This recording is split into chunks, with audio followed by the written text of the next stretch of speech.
14. Verses 15 through 17, and then verse 21. Look out, we try to get you on a war or reward. He divided his forces against some. Abram divided his forces against them by night, and Abram and his servants attacked them and pursued them as far as Hobah, which is north of Damascus. So he brought back all the goods and brought back his brother Lot and his goods, as well as the women and the people. And the king of Sodom went out to meet him at the valley of Sheba, which is the king's valley. After his return from the defeat of Chalamar, the king who was with him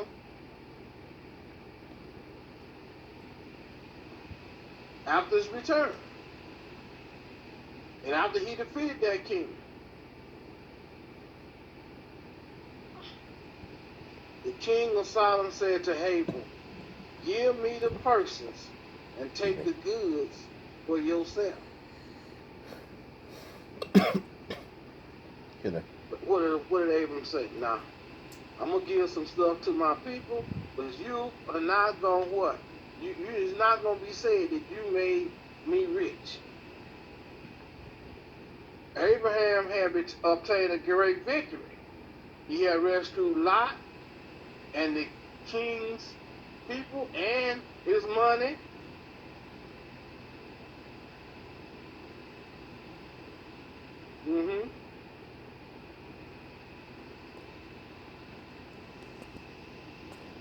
So who came out to meet him first? The king of Sodom came out to meet him and said, "Let me give you, keep all the stuff, just give me the people."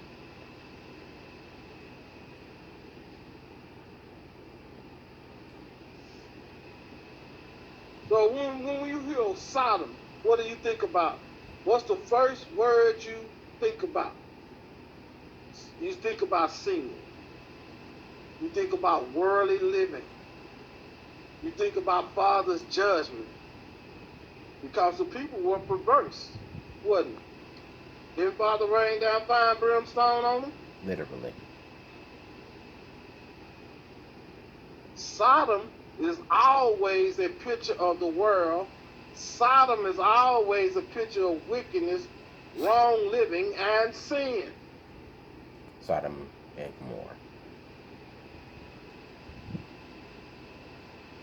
That's what America is going through right now.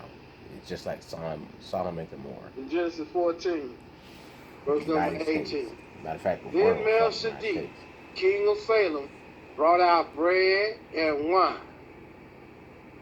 He was the priest of the Most High. So when we see bread and wine, what do we think about? Communion. Because that's what we have been taught.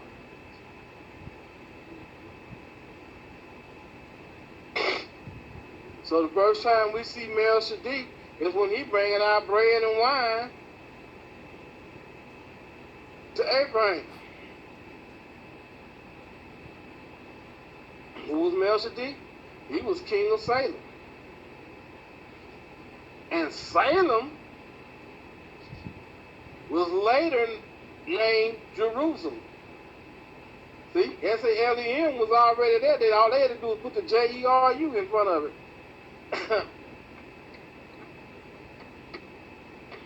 He was already the king over there, wasn't he?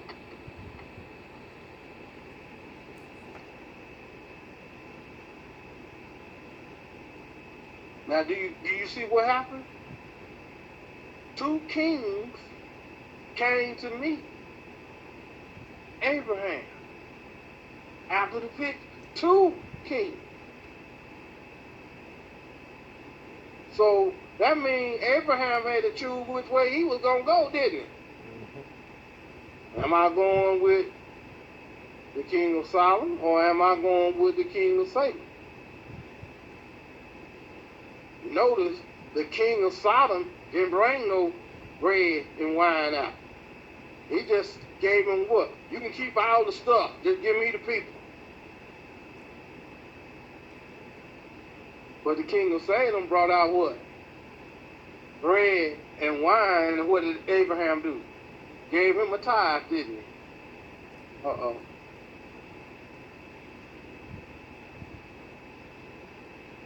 Not smart, Abraham. Not smart.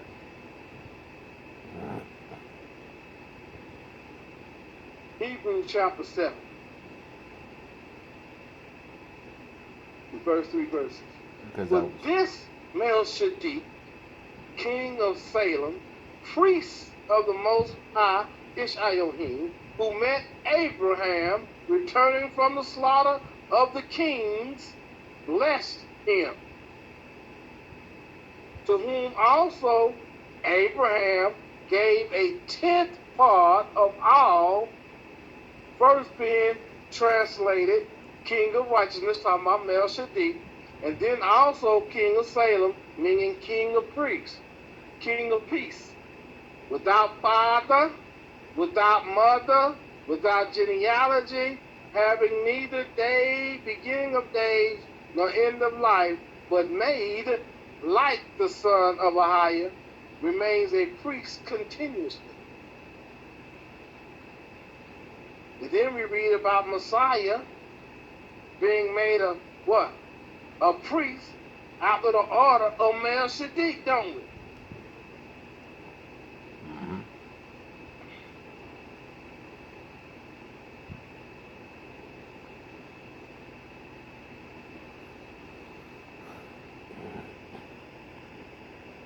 But think about this.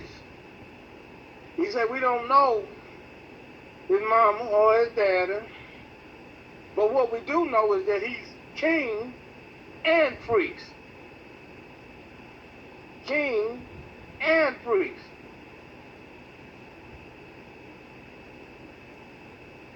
So is not Messiah king and priest? Mm-hmm.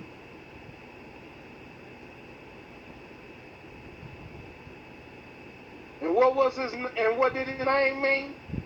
King of righteousness and king of peace.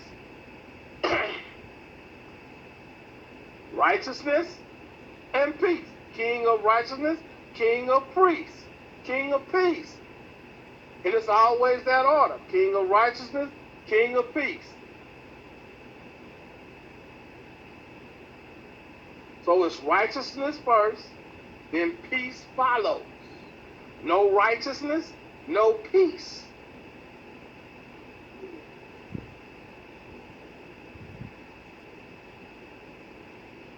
Huh?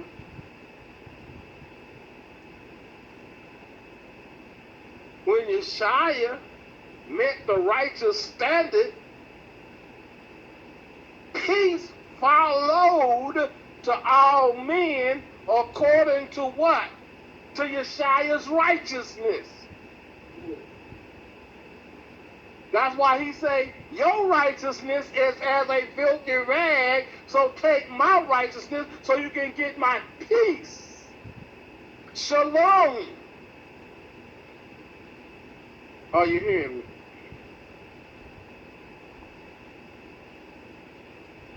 So if you have his righteousness, won't you be in right standing with the Most High Elohim? Mm-hmm. See, if you're in right standing, that means you got his righteousness, then you're going to get his what? Peace. Yes. The peace of the Most High follows his righteousness. Peace don't come first. Righteousness comes first.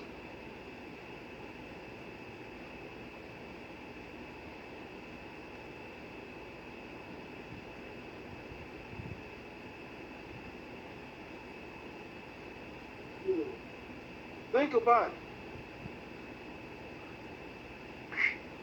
The Melchizedek priesthood always existed. It was before the Levitical priesthood was established. Because he said, don't let the priest come. And he hadn't established no priest yet. But what priest was he talking about? Them folk that was Melchizedek priesthood. They was first. He had to put a stop on them for a minute because he had to get some people from Levi because they had to be under a tutor.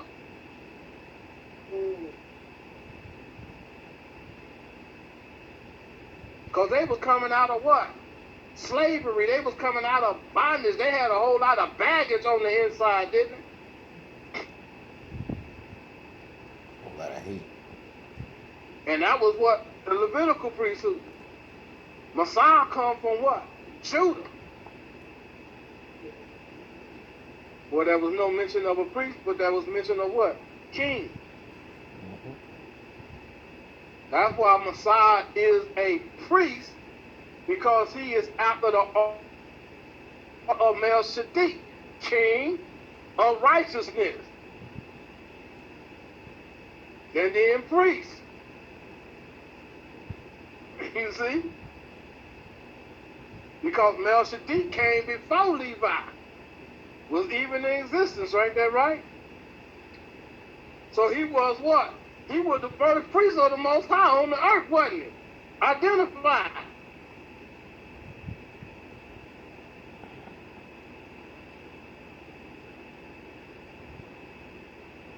This is why Yeshua priesthood don't never end. His kingship don't never end. Watch Proverbs chapter 8, first 2 verses. Watch this. Does not wisdom cry out, and understanding lift up her voice? She takes her stand on the top of the hill, beside the way where the paths meet.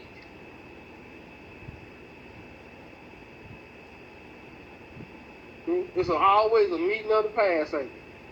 Where was Abraham coming from? Returning from victory that day. And the first person to come to meet him was what? The king of Solomon. King of evilness, king of wickedness, king of perverseness. What is the Proverbs saying here? Is that wisdom or the truths of the Most High are beside where the paths meet. Didn't he say where there is good, evil is always present? Where there's good, there's there evil, is always a meeting of the paths. When the world cries out to us, take some of this, take some credit, take some reward, you deserve it. Wisdom is always there at the same meeting place, crying out for his own wisdom in the situation. Mm-hmm. It means give glory to the Father, not to yourself. Who is our reward? Yeshua is our reward, ain't that right? That's right. It's your higher, definitely. If he wants you to have something, won't he give it to you? Yes. When people be telling you to take credit for this, take credit for that. Take credit for something you did. You ain't really campaigning for nothing. You ain't advertising what you selling. Yourself. You see? This election year, everybody is advertising. Everybody is campaigning. The dirty laundry is being aired, isn't it? Everybody's trying to show you, I did this for that person, and I did this for that person, but I'm for everybody. But you ain't helped everybody. That's right, you haven't. You helped 2, 3 people. And you trying to act like you for everybody. No, you not. You for yourself. You advertising. Yourself. Proverbs chapter 8, verse 3 to 11. Talking about wisdom. She cries out by the gates at the entry of the city. At the entrance of the doors. To you, O men, I call. And my voice is to the sons of men. O you simple ones, understand prudence, and you fools, be of understanding heart. Listen, for I will speak of your excellent things, and from the opening of my lips will come right things, for my mouth will speak truth. Wickedness is an abomination to my lips. All the words of my mouth are with righteousness. Nothing crooked or perverse is in them. They are all plain to him who understands, and right to those who find knowledge. What did he say? Receive my instructions, not silver,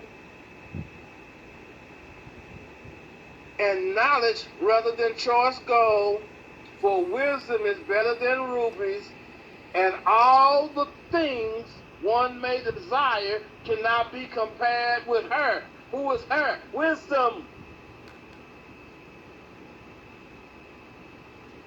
Father's instructions. Y'all see that? Receive his instruction. That's his commandments. That's his rules, his regulations.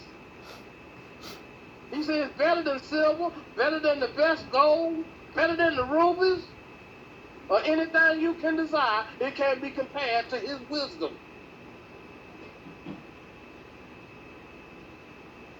Because when you seek him, everything will be added Go unto to you. Psalm 119. Psalms 119. Come on, we got time. It's Shabbat. Psalm 119. Start at verse 40. So we'll start at verse 33. There's no problem.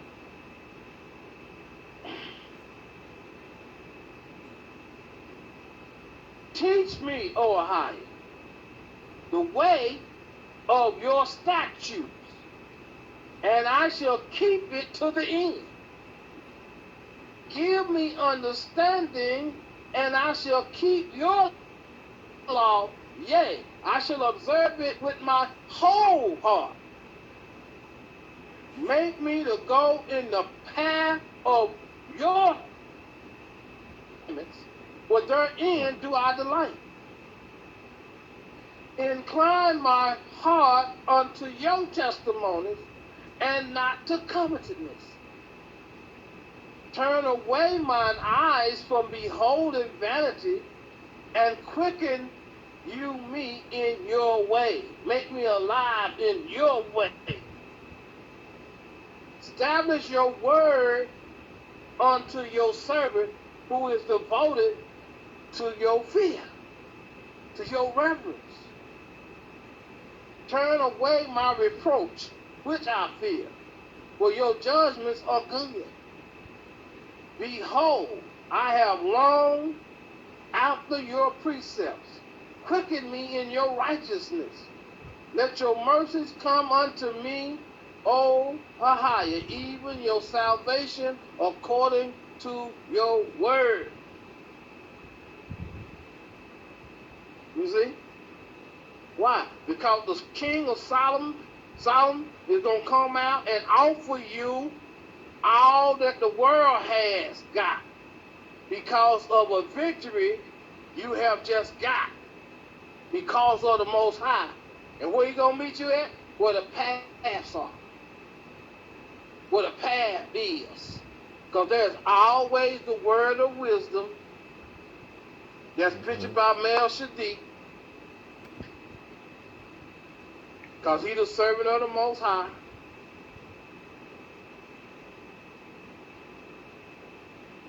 See? And what do the king of Solomon come to do? Get you off the right path. Isn't that right? Think about this.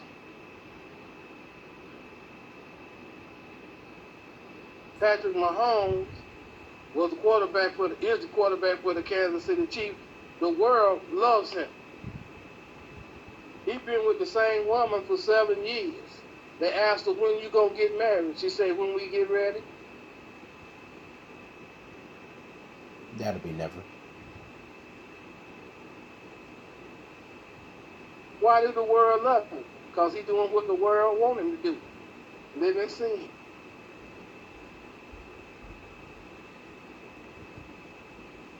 Y'all understand that?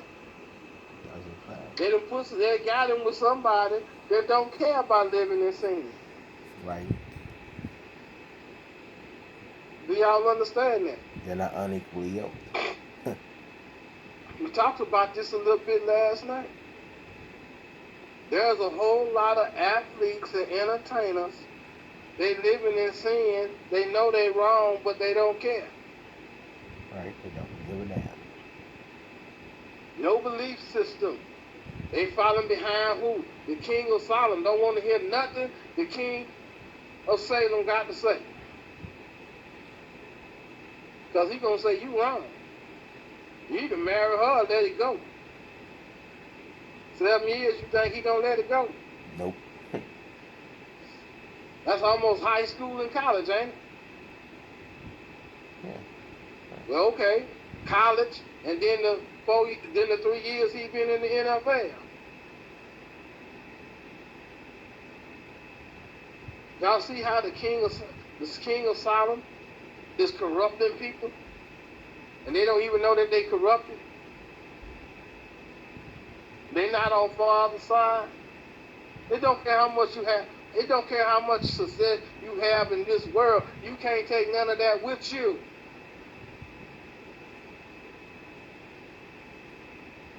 If you die, you die. It was accounted unto Abram for righteousness. Broke. You die broke. By his obedience to the things the Most High say. If you ain't doing the things the Most High say, it don't matter what success you have in this life, in this world. And you don't die When the alone. books is open and then the book of life is open, if your name ain't in it, you're going to spend eternity suffering. Right? People say you die In alone. darkness. You don't die alone. You die with the Father. Away If you from the believe Most in Him. High, and you can't never get back to Him. That's right. Yeah, if you believe in the highest, sure, how do you go die with Him? He'll raise you up. Raise you up. You won't die. Are you hearing me? Psalm 119. Let's go to verse 157.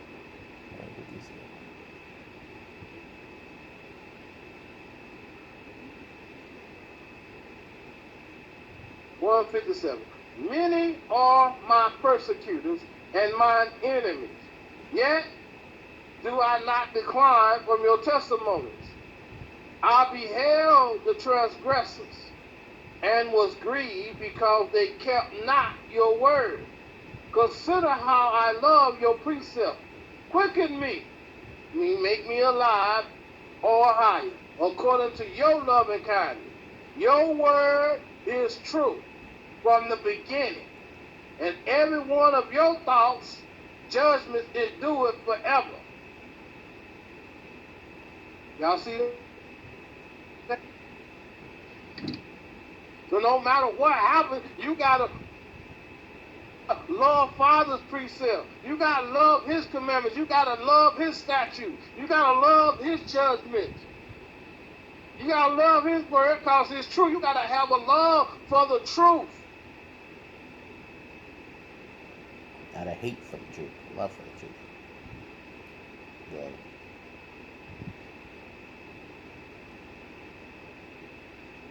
Huh? Back to Genesis chapter 14. Going back to the king of Sodom. So the king of Sodom come out and say, you can have all the stuff, just give me the people. Then who shows up? Melchizedek shows up and bring Abraham some bread and wine. He said, well, you got to be thirsty after all that fighting and that hungry, and you're hungry too. Well, I got you some bread and some wine over here. Come on over here. Yeah. And you see what this is going to refresh it. So what does the bread and the wine talk about? Well, the first thing I say, it talks about a what? It speaks of what? Communion. It speaks of that deep fellowship by which we come unto the Most High. It's talking about refreshment. See? Melchizedek was thinking about his need, wasn't he? He had just come back from battle. He needed to be what? Refreshed. So he refreshed the earthly body.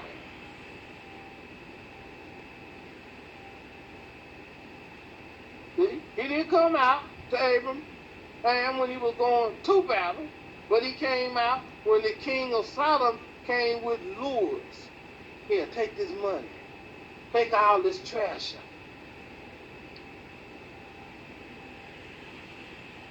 Melchizedek came out at the time of deception. He came with the voice of reason, and with the voice of wisdom, and with the voice of the Most High. What did he do in chapter 14, verse 19 and 20? And he blessed him and said, Blessed be Abram of a higher,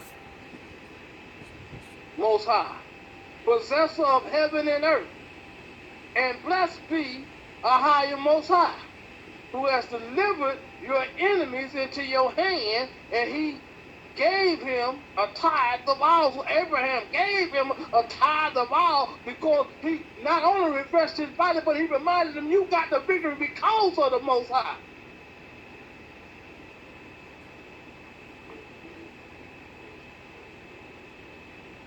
You see? So Melchizedek reminded Abram of who Ahiah is. Ahiah is the possessor of heaven and earth. It is Ahiah who holds all things in his hand. Because don't we say in him we live, we move, and have our being? Without him we could do nothing. Yeah, y'all with me? See, all the king of Sodom could do was offer the best thing the world could give. But Melchizedek reminds Abraham that Ahiah is the possessor of heaven and earth. He also reminds him it was Ahiah who delivered your enemies into your hand. You see that? Because how many men did Abraham take? 300. They even made a movie about 300 men, didn't they? They called it 300. Y'all see that? But Melchizedek is saying that the victory you have just won has been given to you because Ahiah actually worked on your behalf.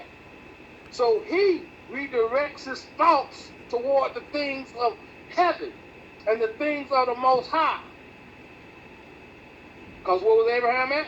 The crossroads.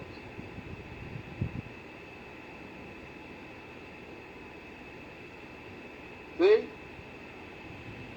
But when wisdom that comes from the Most High came down, where we at? Verse 22. The thing is, when the word of knowledge is best, and then the word of wisdom comes, will you put the Most High first? Genesis 14, verse 22 and 23 say, But Abram said to the king of Sodom. So that means they was in talking distance of them king. I have raised my hand to a higher,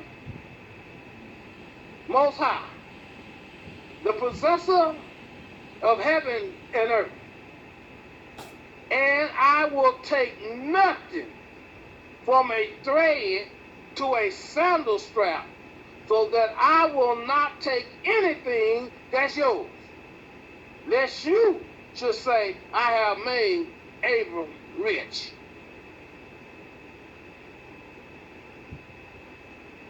You see? What did he say? I raise my hands. In other words, he said, I done put the Most High first. And what? He done ordered my life in such a way